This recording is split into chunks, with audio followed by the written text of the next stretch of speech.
इसका मीनिंग देख लेते हैं।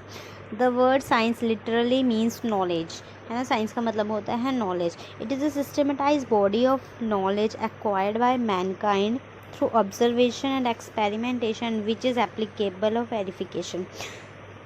साइंस में क्या है, ऑब्जर्वेशन किया जाता है, एक्सपेरिमेंट्स किया जाता है ना, काफ़ी सालों तक। उसके बाद जाके उसको कोई भी चीज़ अप्लाई की जाती है वेरिफिकेशन के बाद। The basic difference between art and science is that art implies knowing how the application, whereas science is concerned with knowing why. Art में हमने क्या पढ़ा था कि जो एप्लीकेशन है वो कैसे है, हाउ, ठीक है। उसमें हम हाउ पे एग्जामिन करते थे, हाउ को डिटरमाइन करते थे। और इसमें हम साइंस में क्या देखते हैं, सॉल्यूशन देखते हैं वाई का, ठीक है। आगे बढ़ते हैं, डेफिनेशन देख लेते हैं हम इसकी।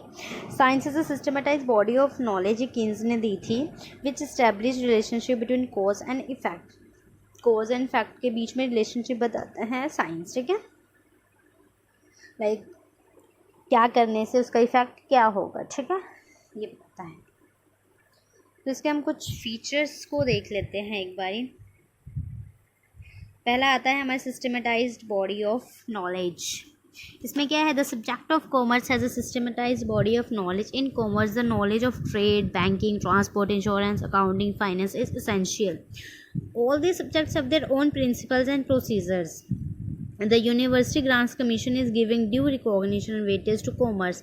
The knowledge of this subject is acquired over a period of time. In this sense, commerce can be called a science.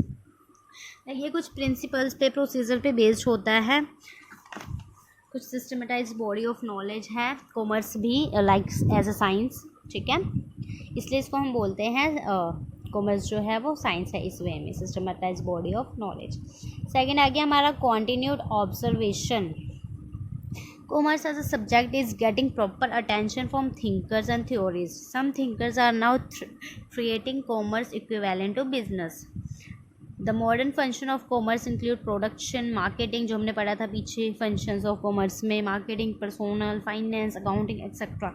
All these functions have their own principles and rules and every effort is made to improve the efficiency of these functions. Continue observation, like जितने भी functions है commerce के, उसके ऊपर continue observation करना है, creativity लाते रहना है, ठीक है। ये भी कुछ प्रिंसिपल्स के ऊपर बेस्ड होता है, तो इसमें यही है कि कॉन्टिन्यू ऑब्जर्वेशन करना, ठीक है।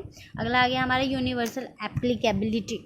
Scientific principles represent basic truths and can be applied in all situation and at all times, okay, that is they are universal application. Like हम देख लेते हैं आगे। The principles of various fields related to commerce are used everywhere. जो commerce के various fields के principles होते हैं वो ऑलमोस्ट हर जगह यूज़ होते हैं। Like promotional methods for creating demand will be used everywhere in the world. Their methodology may be different at various places. The techniques used by intermediaries may be the same everywhere. ये बोल रहे हैं जो promotion करने के methods होते हैं वो हर जगह, हर कॉमर्स में हर जगह अप्लाई होते हैं, ठीक है। और ये यूनिवर्सल एप्लीकेशन लाइक हर जगह अप्लाई होता है, फील्ड में अप्लाई होता है। नेक्स्ट आ गया हमारा cause and effect relationship. Scientific principles establish cause and effect relationship between various factors. In commerce too, the principles have cause and effect relationship.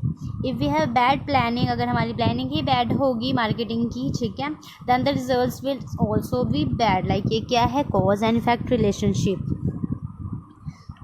अगर हम प्लानिंग ही बेकार करेंगे तो हमें रिजल्ट अच्छे कैसे मिलेंगे, रिजल्ट भी तो उसके अकॉर्डिंग ही मिलेगा। तो ये क्या बताता है, कॉज एंड इफेक्ट रिलेशनशिप। अगला आ गया हमारा वैलिडिटी एंड प्रेडिक्टेबिलिटी।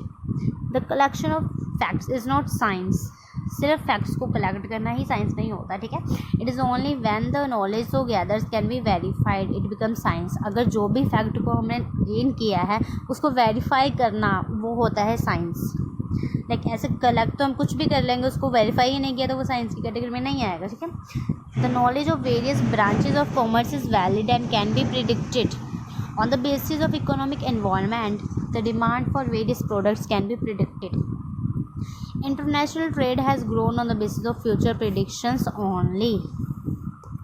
ठीक है, इसमें वैलिडिटी जो भी फैक्ट्स होते हैं उसको पहले वेरीफाई करवाना, उसके बाद लाइक ये एग्जांपल के साथ बता रहे हैं, international trade has grown on the basis of future predictions only. पहले से ही फ्यूचर की प्रेडिक्शंस कर लेते हैं, ठीक है, ताकि जो उनका बिजनेस है इंटरनेशनली जो भी ट्रेड है वो ग्रो कर सके अच्छे से, ठीक है। होप आप लोगों को ये समझ आया होगा गाइस, ठीक है। इसके अगर आपको नोट्स चाहिए तो मेरे टेलीग्राम चैनल आप ज्वाइन कर सकते हैं, उस पर आपको सारे नोट्स प्रोवाइड हो जाएंगे, ठीक है। इसके नेक्स्ट वीडियो में हम पढ़ेंगे कॉमर्स एज अ प्रोफेशन।